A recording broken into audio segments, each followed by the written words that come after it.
আমার ঘরে সব ফুচকা লাভার এই অস্বাস্থ্যকর খাবারটাকে কিছুটা হেলদি করার চেষ্টা আর কি। আমি প্রথমে মশলা বানিয়ে নিয়েছিলাম, মশলার মধ্যে পাঁচফোড়ন তো আছেই, তো পাঁচফোড়ন যে পরিমাণ মৌরি থাকে এটা যথেষ্ট না, আমি আরও সাথে বেশি করে মৌরি অ্যাড করছি। আর সেই সাথে দারচিনি, এলাচটাকে আমি কিন্তু ভাইঙা তারপরে গুঁড়াটা ইউজ করছি, ভিতরেরটা আর কি।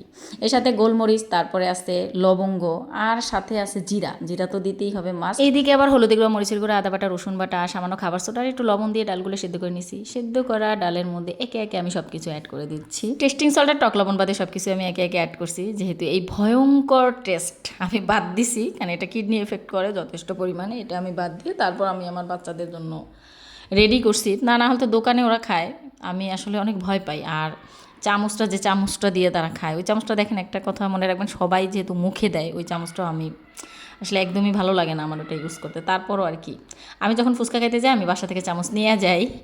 তো যাই হোক, আমি সব কিছু অ্যাড করছি, আর অ্যাড করার পর এবার টকটা বানিয়ে নিলাম। টকটা বানানোর জন্য আমি কিন্তু ডাল, মশলা, বিট লবণ সব কিছু একসাথে দিয়ে একটু একটু করে দিয়ে বাস চিনিও মিক্সড করছি। হ্যাঁ, এইবার খাওয়ার পালা। এবার খাওয়ার পালা, তারা মানে আর তর্স হইতেছিল না, বসে পড়ছে আগে। আমার ফুচকা কিন্তু সব সাবার করছে, মাত্র 3টা ফুচকা আমি খাইছি।